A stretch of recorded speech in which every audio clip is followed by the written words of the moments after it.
La guerra de los Viracochas, por Juan José Vega. Narración: Jesús Canales. Acahuide, símbolo del heroísmo de la raza gloriosa de los incas. A Fray Francisco de Vitoria, espíritu luminoso de la otra España. Fueron contemporáneos. Murió uno defendiendo a su patria, vivió el otro abogando por los derechos de todos los pueblos del mundo. Prólogo. Ordinariamente se ha estimado que la conquista del Perú acabó con la ejecución de Atahualpa, y así se enseña todavía. Pero no existe afirmación más falsa. Cuando el Inca fue agarrotado en Cajamarca, las guerras de los conquistadores contra los caudillos indígenas no se habían iniciado aún. En efecto, fue solo con el anuncio de la ejecución de aquel monarca que sus generales, muerto ya su señor, liberados por tanto de toda promesa de pasividad, empezaron las campañas militares contra los cristianos.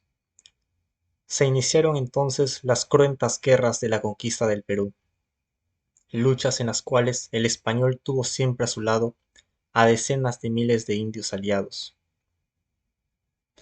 Prolongado proceso heroico de 100 batallas hasta hoy ignoradas por nosotros.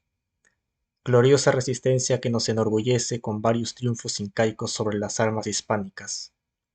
Épicas campañas en las cuales se formó un audaz pelotón de caballería peruana y una elemental arcabucería incaica. Larga lucha que solo habría de cerrarse con el asesinato de Manco Inca en las montañas de Vilcabamba la Vieja. Este libro constituye el primer intento peruano de escribir la historia de la conquista del Perú en forma integral, pero posee además otra característica que señalamos con interés, la de presentar la visión de los vencidos y no la de los vencedores. Al igual que un antiguo cronista del siglo XVI, podemos afirmar nosotros que hemos trabajado esta obra prosiguiendo la descendencia de los reyes incas de este reino, y lo a ellos perteneciente, sin tratar despacio las cosas de los españoles, que por otros han sido ya tratadas. De ahí que tanto resaltemos las victorias cusqueñas sobre las mesnadas castellanas.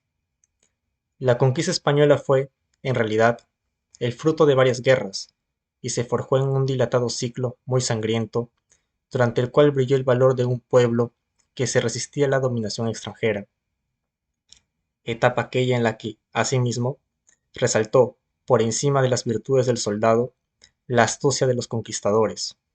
Estos, en efecto, si bien empezaron utilizando a miles de indios Nicaraguas, Guatemalas y Panamás, así como a gran cantidad de negros africanos, pronto supieron, astutamente, obtener un apoyo mucho más efectivo, engañando a numerosos caciques peruanos, apareciendo como dioses y ofreciendo autonomía y privilegios, consiguieron la adhesión de numerosos régulos indígenas.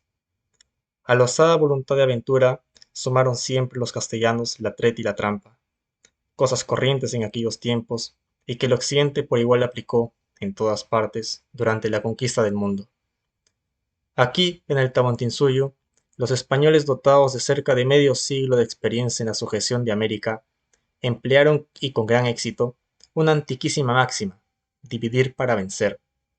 Lanzando unos indios contra otros fueron destruyendo, en cruentas batallas, a los dos fuertes núcleos incaicos, Cusco y Quito. Pero los cristianos no solo usaron los hoyos mortales que dividían a las aristocracias Hanan y Urim de estas dos metrópolis. Simultáneamente, favorecieron el alzamiento de poderosos curacazgos integrantes del imperio de los incas. Cusco y Quito, así, no solo se combatieron ferozmente con trágica e implacable saña, mientras los cristianos se fortalecían en el Perú, libraron también guerras intestinas. Cusqueños y quiteños hubieron de soportar una insurrección de curacas súbditos en varias de las más importantes comarcas del Tahuantinsuyo. Estos caudillos indígenas locales, con su ciega rebeldía, fueron instrumentos inconscientes de los cristianos en la lucha hispánica contra los principales centros incaicos. Indios contra indios. Tal fue, en realidad, el secreto de la rápida conquista del Tahuantinsuyo, porque las guerras de la penetración castellana eran, esencialmente, sanguinarias campañas de unas confederaciones tribales contra otras, atroz contienda entre indios, espantosas guerras civiles que los españoles aprovecharon hábilmente, anarquía política que los castellanos supieron reforzar a través del atizamiento del espíritu levantisco de numerosos régulos indígenas contra el orden imperial incaico. Los cristianos fueron así penetrando al imperio, auxiliaban a uno u otro bando según las conveniencias del momento, aprovechando el caos, burlando a los jefes indios, minaron toda posibilidad de resistencia organizada. Frente al arrojo de los cusqueños que se lanzaban sin miedo contra el acero y el fuego, pudo más la astucia de los peninsulares, quienes eran protegidos por grandes masas de indios aliados. Las energías incaicas se gastaron en la lucha fratricida. Las de Occidente, en cambio, se aplicaron en objetivos muy concretos, perfectamente determinados. Fue en medio de esas condiciones que se hizo factible el que unos 5.000 españoles conquistasen el Perú en un decenio. Verdaderamente, tan reducida cifra de conquistadores llamó siempre la atención, porque se había descuidado el estudio de la crisis interna que sufría la sociedad incaica. Y tal vez porque, también, olvidábamos que tal clase de derrumbes se han producido numerosas veces en la historia universal. Al respecto, quizás el ejemplo más categórico lo proporciona el formidable imperio persa. Abarcaba desde el Danubio hasta el Indo, pero fue destruido por un pequeño número de falanges de Alejandro. Ocurrió así merced a terribles tensiones internas que afrontaba Darío III Codómano, las cuales estallaron ante la presencia del conquistador macedonio.